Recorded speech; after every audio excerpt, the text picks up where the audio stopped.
Hey, this is Jenna. And this is Heather. And welcome to our second live episode that we've done live. And we're going to record this as well for people on Spotify, Apple, in their cars, jogging, wherever else. Look at my hair. Oh my gosh, we went to lunch and now we're a mess. We went to lunch and we are refreshed now. Yes, we were dying. If you listened to the earlier live, we were absolutely like, I was Googling restaurants, trying to figure out where to go. Mm-hmm. But the thing is we don't have an AC in here, and we have a fan, and it is pretty hot in here. It's ridiculous. So, yeah, so we're going to do the live, and then we're also going to record on the computer, just like we did last time. Yep. And we're going to kind of pretend you guys aren't there, because it's less scary that way.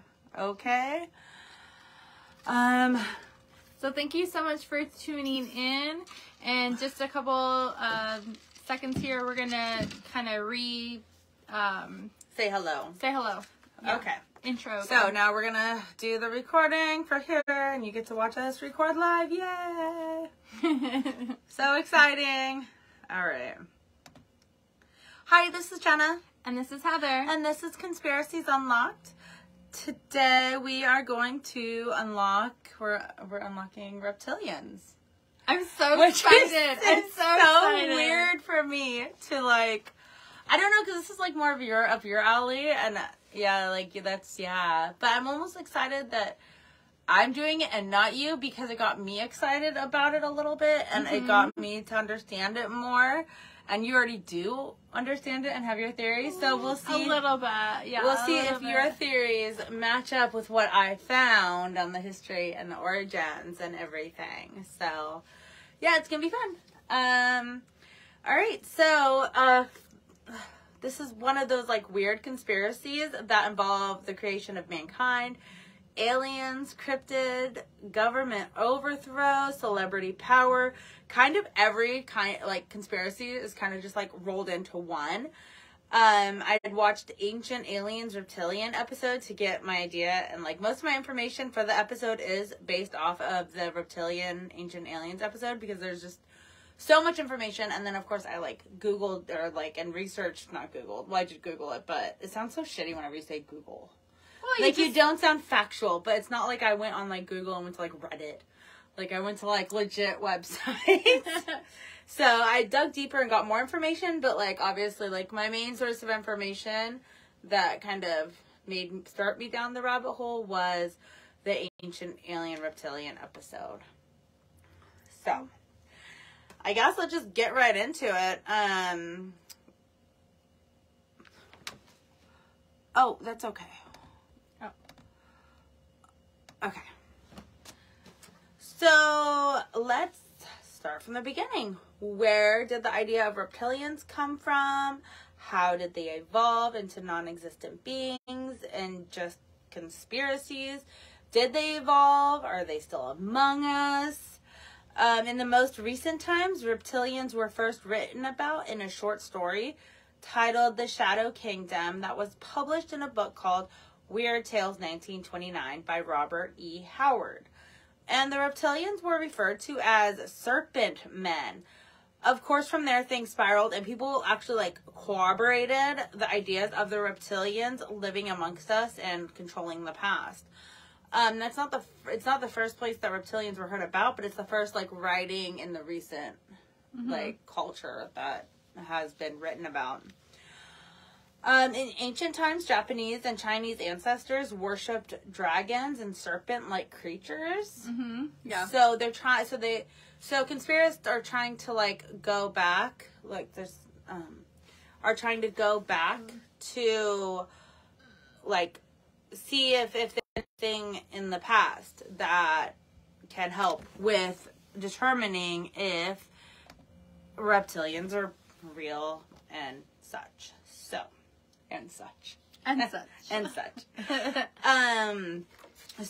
I never thought about like dragons being reptiles, and I always put dragons like in their own thing, right? But their own like classification. it's like unicorns. Unicorns are like horses, but you put them in their own, like, classification. Yeah. And it's probably just because I can't go to the zoo and just, like, see a dragon. But growing up, Zane had a bearded dragon, which is like a lizard. Yeah. It's a reptile type thing. So, I don't know why. I just never put it together. I kind of think of dragons sometimes as dinosaurs, even though I know it's not a dinosaur. But reptile, but it's a gigantic reptile. Yeah. Kind of resembles a dinosaur. Yeah. Maybe like a pterodactyl. I do kind of put dragons with like they're a dinosaur. kind of But dinosaur and reptiles are kind of the same thing. So either way, through all this, I found out that dragons are classifications in reptiles. Like, they're classified as a reptile. It is a reptile. Yeah. Okay. So, anyways, back to ancient China and Japan. Their writings and drawings depicted even their emperors looked like these creatures. The emperors? Yeah. So like, the higher up, the leaders didn't look like us, like people. They were depicted as dragons, reptilians, like reptile-like creatures. Okay. Yeah, and so while these seem to be the most well-known depictions, that wasn't the only place where we would see these reptilian-looking creatures within the world, or even within that timescape. What is interesting is that this wasn't just in Japan and China. This was all over the world. Much like in Ohio, the Serpent Mound that we just went over a few weeks ago. Oh, yeah. Yeah, reptiles have been found to be worshipped by ancient from across the entire world, as well as through many different eras and centuries of mankind. The Bible even depicts talking and humanoid reptilians. Seraphims are written about in the book of Isaiah. Chapter 6, to be exact, the Bible says that God came down to Isaiah and he was surrounded by seraphims. Seraphim is a 6-winged angel that is one of the top tier elite angels. We're talking like the best of the best, not the angels that come down to earth for any reason, but like the superior angels that are like by God's side and only want to please him, and that's it. Like they're just like his servants. Isaiah chapter 6 verse 2 in the New King James Version says, in quotes, "Above it stood the seraphims. Each one had 6 wings. With twain he covered his face, and with twain he covered his feet, and with twain he did fly." So to me, it just sounds like a pretty standard angel with some extra wings and more devoted to God than any other type of creature until we look at what the word seraphim means. According to ChristianHistory.org, seraphims are referred to as dragons in heaven.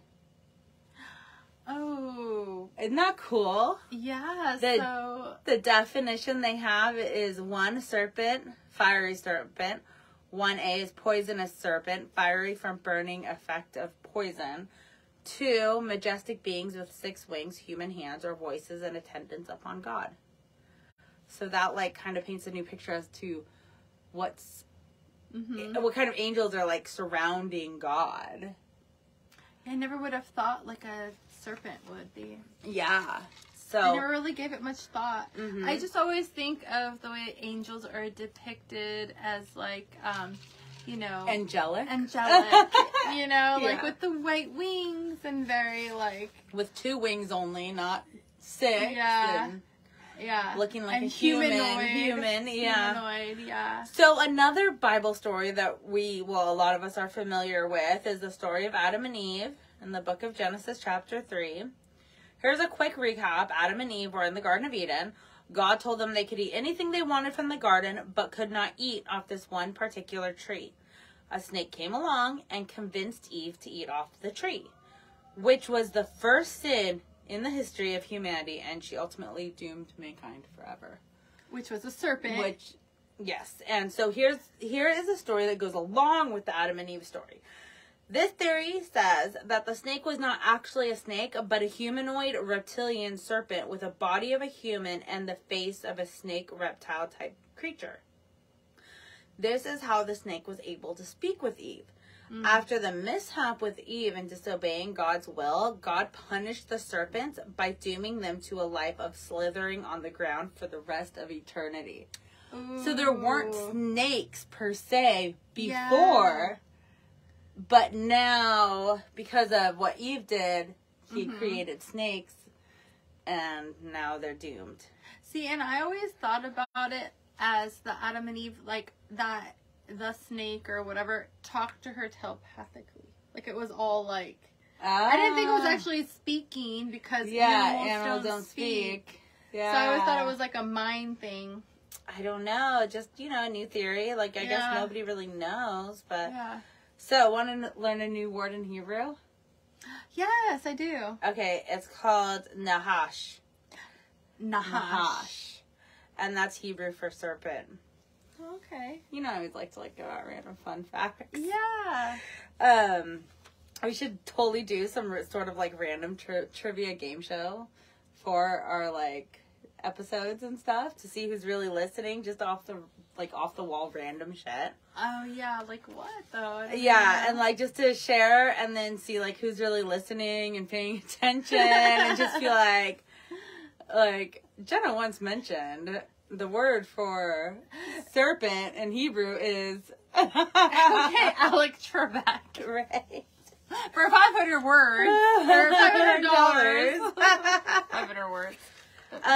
So there are many different accounts of these reptilians. Some are depicted as good and others are bad and of evil nature. Much like people. So however, when these guys are bad, they're super bad, but not all of them served God. In the Quran, there was a type of creature called the jinn. The spellings vary for some reason. Just the actual Quran is spelled differently. I think it's just because of the language, the different translations of the languages. Mm-hmm. So the spelling that I have for it is D-J-I-N-N, but in some instances the D is not there and it's just J-I-N-N. So if you guys wanted to look that up, just so you know that how to look it up if you guys want to do that more. So I'm not super familiar with the Quran, the Islamic Bible, but according to the MuslimVibe.com, in the verse 55:15, it reads, quote unquote, and created jinn from a smokeless flame of fire, which would be in reference to the way in which God created these creatures. Oh, okay. I'm sure that there's a whole Adam and Eve story or something that they all know, and they're that Muslim version. people that they know all about, but I don't know. It's just, oh, there we go. We are back. Sorry for that pause. We are having a bad connection, so we'll just keep monitoring that. Okay, so back to the jinn. According to mythology, the jinn have been here longer than humans have been here, and the leaders of the jinn offended God and were then cursed to be trapped on earth for eternity. They are much like humans in the fact that they can communicate with humans and they can be good or evil, and they have free will to choose which religion they want to follow. Which I thought was interesting that they would have had religion since the beginning, before humans, before mankind. Mm-hmm. It makes sense, I guess, but I just never thought about organized religion being so old. Well, was it organized religion, or just they were spiritual? Maybe they were just spiritual, yeah. Because I think probably since before Jesus, just before Jesus even, people probably wondered where the existence came from. People had to already be thinking about it before Jesus came. Or if you don't believe in Jesus, whatever anybody's religion, you know what I mean? Whoever their beginning of that religion is, the question of the universe and how did we all become? People where did people totally question that. How did it start? Yeah, from the beginning. Sense, yeah. Because there's even if you don't believe in a religion, there's still a science that's always asking that question. Yeah. Yep. So I can see that. So anyways, the jinn are supposedly living in a parallel reality to us. They can come to us in the form of animals, aka reptiles. They can communicate telepathically as well, just like what you thought. Yeah, okay. And apparently these creatures are linked to the emigmatic souls of ancestors. If you kill one, it can be considered bad luck and you will be cursed. So, like I said, I'm not familiar with, the Quran stories, like I am with like the biblical stories of the Christian Bible. But I just wanted to mention it, and if you're Islamic, you'll probably like know that mythological story, like we know Adam and Eve and stuff. Yeah, but it looks like the reptilian serpent jinn are just all over the Quran. They're just mentioned a lot of times in the Quran. There's definitely, it's worth mentioning because there's a lot of similarities, and it's not just one religion saying this, it's multiple. So yeah, I just don't want to step on anybody's toes or like say it wrong or, sound stupid, but like just preface, like I don't. Well, this is not an episode about religion. Yeah, I don't really know the Quran, but it is. Yeah. So fun fact, there's a theory that the reptilians originated from the star constellation Draco, which means dragon. And moving on to the Kokon.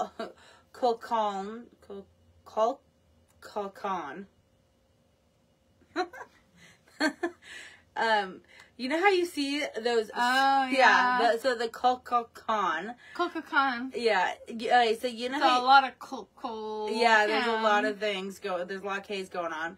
So you know how you see those like super old dragon statues at the entrance or like around super old archaeology sites? The ones that are cylinder in shape? Oh, so, they're super, super detailed and have a dragon's face on like the front of them. But they're almost like pillars that are set sideways. Oh, so instead of like a totem pole, it goes it's the other way. Yeah. Oh, yeah. And they like literally jut out from like pyramids and shit. Like just random random spots in the pyramids, like not just on the bottom, but like they're just everywhere. Throughout. Yeah. Okay. And I know I always refer back to Disney. I'm a Disney girl through and through. But towards the end of the animated 1998 version of Mulan, when they're trying to break back into the castle to get the emperor after he has been kidnapped, they're using one of those like dragon statues to try and break into it. Oh, it's like a battering ram. Well, they just pick it up. They just start using it. It's for like us, like a battering ram. No, yeah, they just use it like as decoration, but they pick it up to like So the that word is very difficult. It's just another ancient relic that portrays reptilians being honored and placed of importance. And like I said, you don't just find those in ancient China. You can find them protruding out of the ancient Aztec temples in Mexico as well. What? I know. Oh, it's back. And we're back. Sorry for that pause. We are having a bad connection. I don't know why the Wi-Fi isn't working. I'm sorry. So, I'll just recap you guys really quick. The fast forward to the recent times, January 1934, LA Times wrote an article titled "Lizard People's Catacomb City Hunted." And the article tells the story of G. Warren Shefelt, a well-known engineer at the time that was always on the hunt for treasure and ancient cities. And he swore that there was a maze of tunnels under downtown LA. He swore there were gold deposits. It's not. No, it's not. Technical. Okay. We're always technically difficulty. All right, so he swore that there was a maze of tunnels under downtown LA, and he swore that there were gold deposits as well as the remains or actual... What the fuck? Okay, sorry. Gold deposits. Yeah.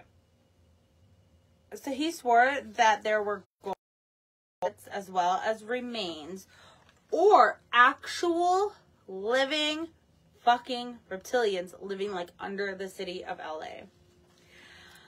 Get this. LA is pretty kooky. Yeah. Like, I don't doubt that. So, the LA City Council allowed him to dig and excavate LA. Oh, wow. They allowed him to do this under one condition.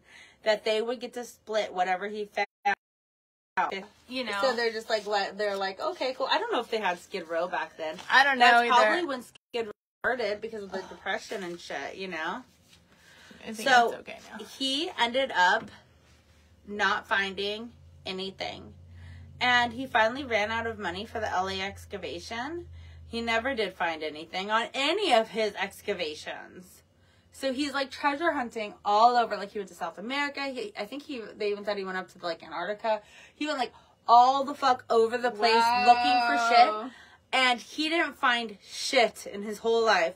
And he was poor guy. I know. He devoted his whole life to look for treasure, and he didn't find anything. They kind of thought he was like a scammer towards the end, just like, you know, just trying to get money, because he was able to support his treasure hunting missions with promises, hopes, and dreams of gold, and he was getting sponsors to pay. Because he would get financed. Yeah, so then he was getting paid to go look for the stuff that.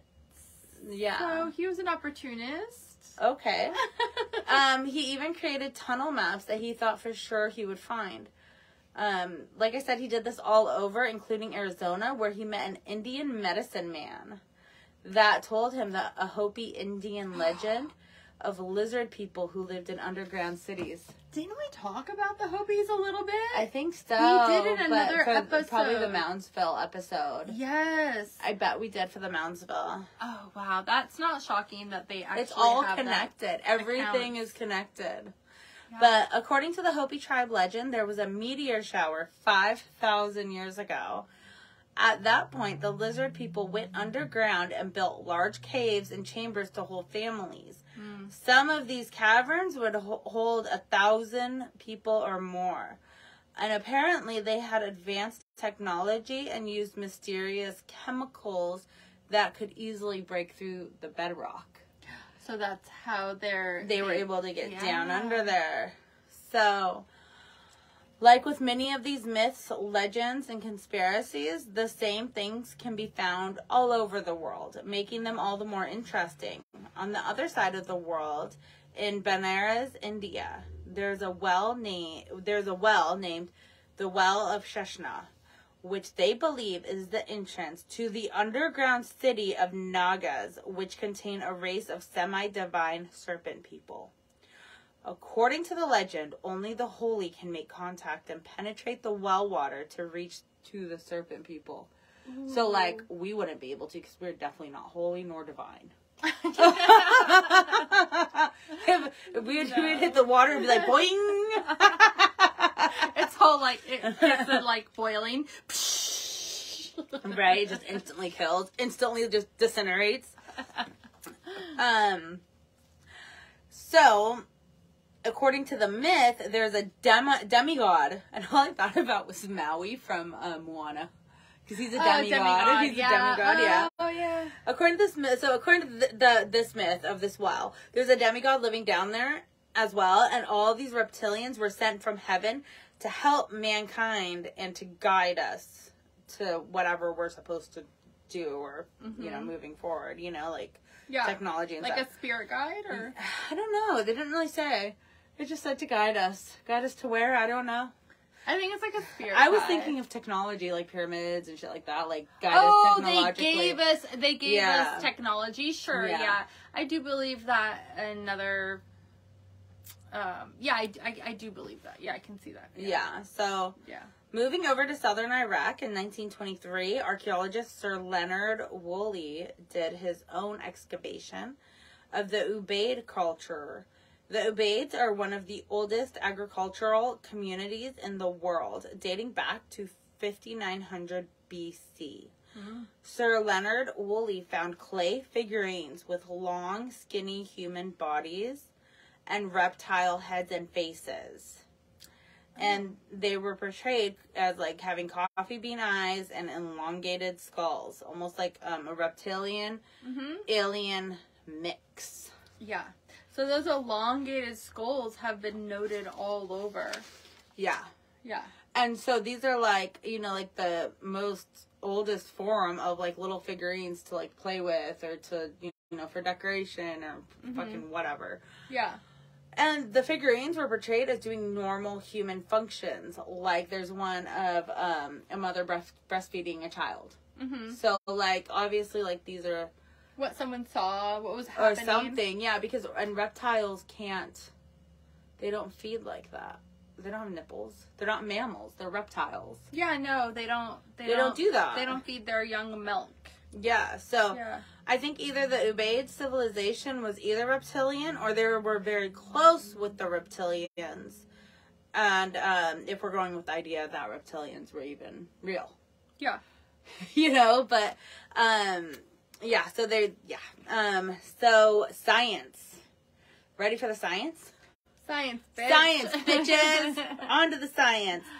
In 1982, the National Museum of Canada in Ottawa, Ontario, revealed dinosaur evolution that could explain these reptilian figures. Before AI was like a thing, like nowadays thing, the museum did an AI representation of what would happen to a dinosaur called the Troodon. Through the evolution process, so I call it AI because I don't know like what else to call it, but pretty much it would tell you like through the years, through the evolutionary process, like what a dinosaur would look like after X amount of years. Mm-hmm. I think it's like pretty much like an early form of AI, right? Like, you know, the time enhanced photos. Evolution? Like no, how but evolved? Like, but they're doing it on a computer. Oh, they're like showing you the evolution. Yeah, so I'm calling it AI, but I don't think it's called AI. I'm just calling AI it is just artificial intelligence. Yeah, but I'm calling it AI. Like, you know how they're always like, oh, AI, like the filters and stuff, you know, like to make you look old or young or whatever.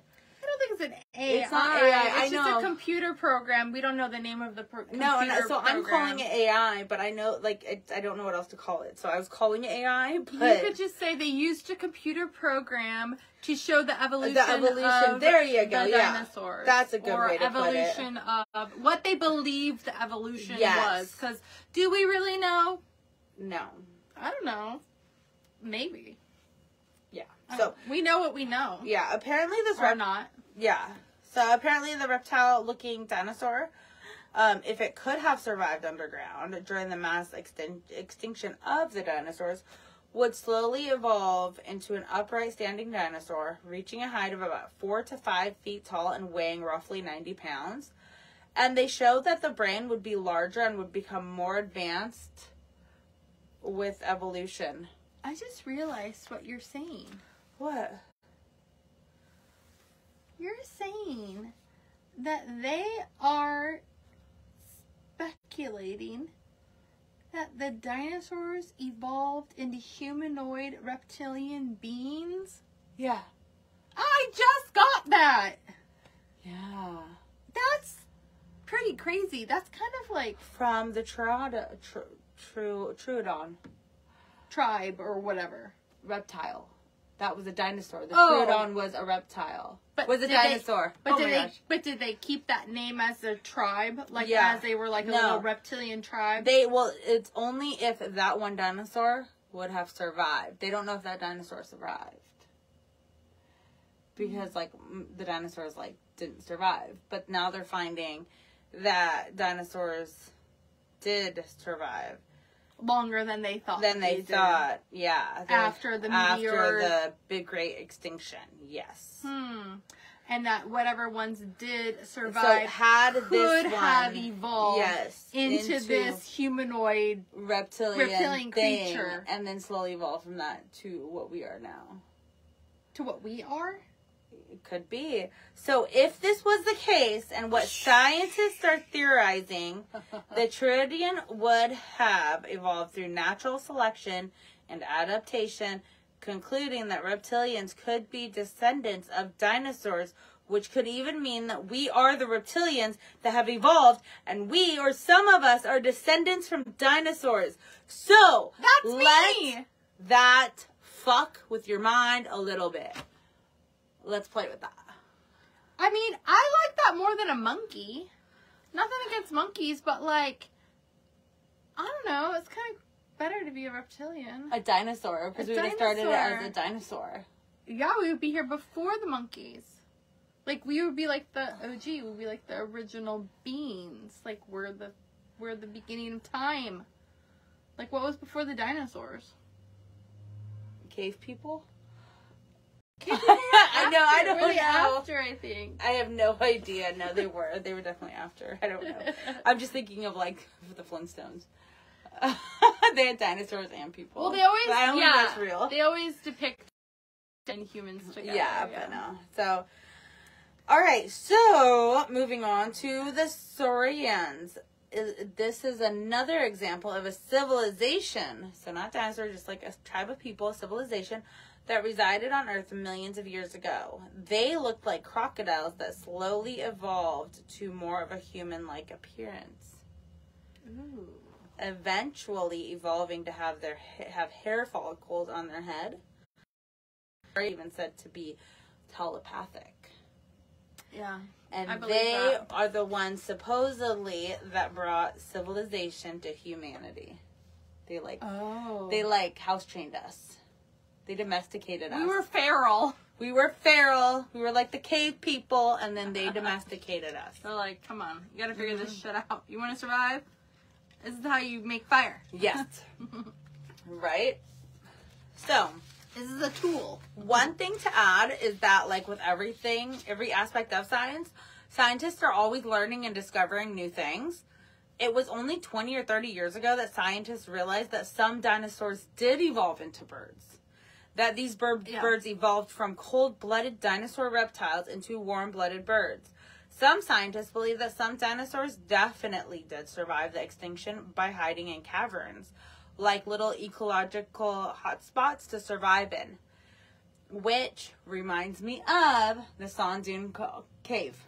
Oh, yeah. That you investigated a couple months ago. But there was different species of animals in there that had been there, they said, for 200 million years that had become untouched. Yeah, so that's what I'm saying, that they survived because they found a little, area. They found a cave. And you know, those caves go so deep. Yeah, probably to the middle of the earth and on the other side. Yeah, and then that one even had 2 rainforests in it, so it was self-sustaining. It had sunlight, it had water, it had, everything you would need to be able to, you would never have to leave the cave.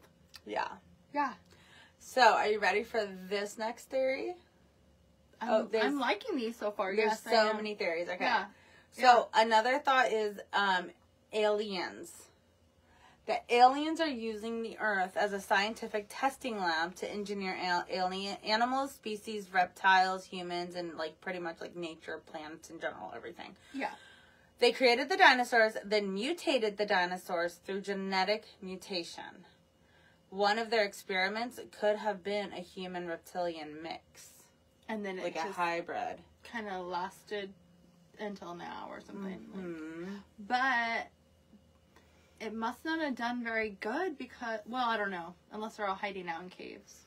Well, there was a boy born in 2001 in India, and the boy had a 7-inch long tail. And he was treated like a god because people thought he was the divine one. He would get money, gifts, people would pray over him and to him. There have been over 100 documented cases of humans born with tails since 1800s. Okay. So, the tail, is that an extension of your spine? Yeah. So, you would just be born with extra vertebrae type things. So, is it vertebrae or skin? No, I would think that it would vertebrae in the tail. Yeah, because even animals and stuff that have tails have extra vertebrae in there. Mm-hmm. But only to a certain point, and then it becomes skin. Cartilage, I think. It's cartilage. So, wow. So, fun fact, if you didn't know, we are all developed with tails in the embryo. Okay, yeah. Mm-hmm. At around 9 weeks, the tail is absorbed for nearly everyone, except for that 0.0000001% of people. Mm-hmm. But if you look at the embryo in humans and compare it to most other species, they look almost identical. To dinosaurs. The tails look identical? The embryos. How we looks almost identical to other people.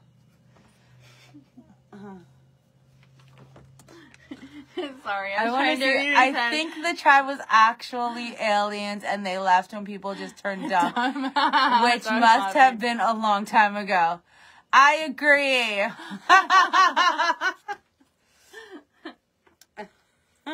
Trying not to engage. I know.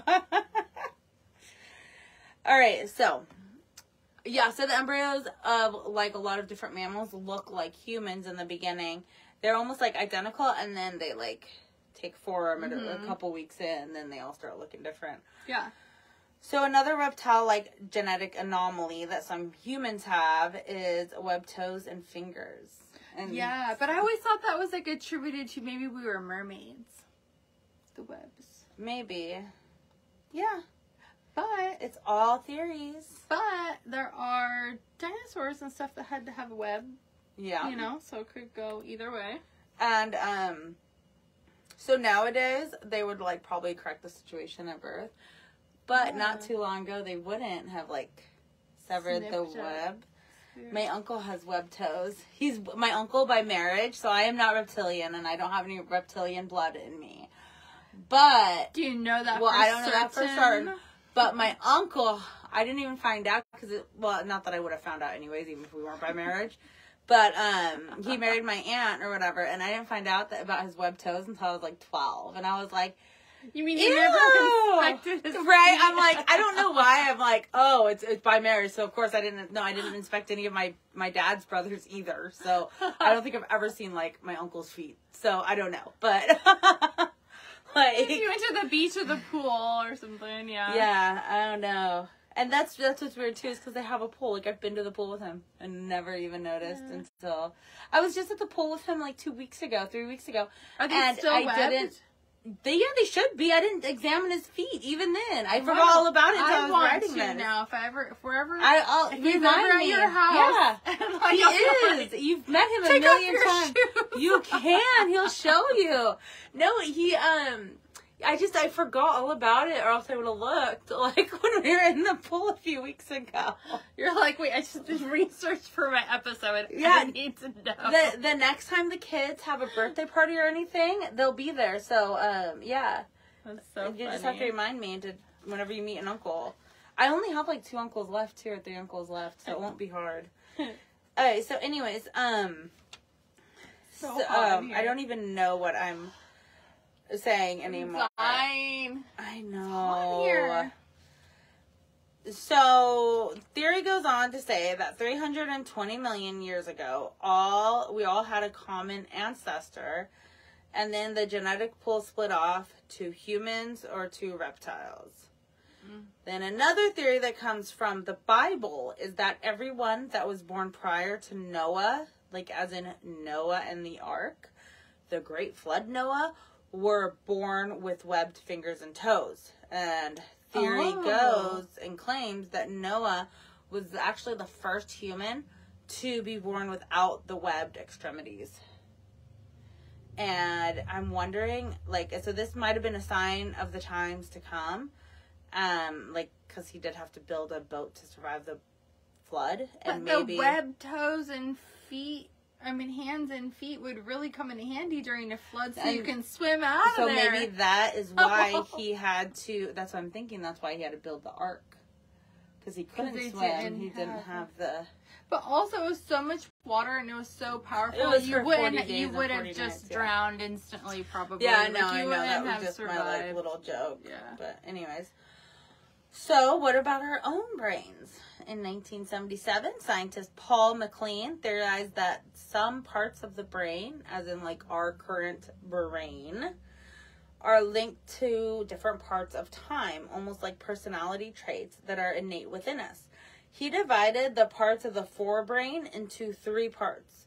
One being the reptilian complex, the second being the polymammalian complex, and the third being the neomammalian complex.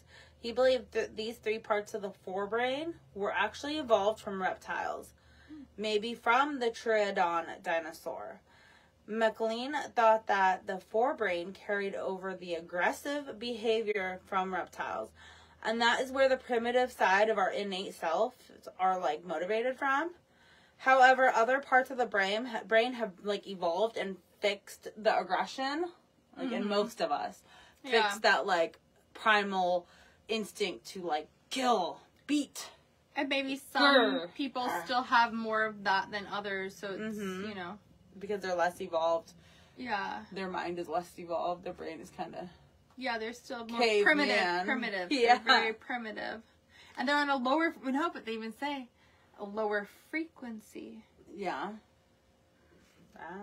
Moving forward with the genetic makeup that could link us to reptiles, picture this.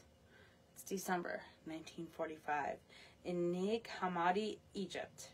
You're farming away, minding your own business, when you, Egyptian farmer man. What? When you said, imagine this, it's December 45? I thought of like the Christmas Wonderful. movie. Yeah, right. You're in Egypt and you're farming away, and it just like everything just like literally everything just went and then I saw a pyramid and I'm like, this isn't right. You were thinking of A White Christmas, huh?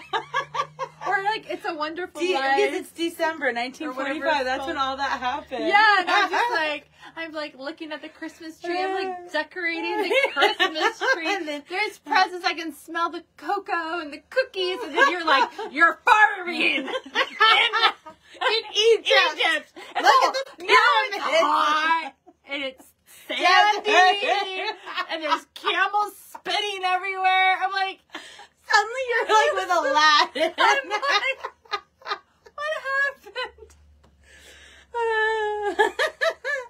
All right. Although I'm sure Egypt is a beautiful place. It's though. I don't like sand. I don't even go to the sand on the beach. Right. Like literally, I don't. You're farming away, minding your own business. I don't know what this is. My shovel. You're farming away. You're backhoeing or whatever it's called. I don't know. Okay, Egypt farmer man finds the sealed jar containing 13 leather-bound papyrus books. And these books end up being the lost gospels. Yes, the freaking Bible fucking gospels. Oh, maybe Bible and fucking shouldn't be the same. Getting cool now. Okay. Of Thomas and Philip, who were like part of the disciples. Mm-hmm. And these were lost books that should be like in our Bible, but for some reason like never made it in or whatever, and they ended up on this poor man's farm. They were somebody probably hid them away somewhere. Yeah. Like almost like a treasure or something. Yeah, so these are referred to as the Nag Hammadi codices. These books contain poems, instructions for mystical practice, and the description of the origin of the universe. Ooh, the history of the origin of the fucking universe. They mention the archons. That's a pretty good find for this farmer. Yeah, and okay. Yeah. So they mention the archons, which are a race of people, along with drawings and descriptions that show reptilians. The way are they from Draco or whatever? Draconian? Are they Draconian? No. The star? Well, we're getting there. Hold on. Kind of, maybe. The way the archons are depicted are said to be unemotional and almost like robotic movements, which is kind of like a lizard is, how they just kind of like... Oh, yeah. You know, when they're like geckos are doing their push-ups. Yeah.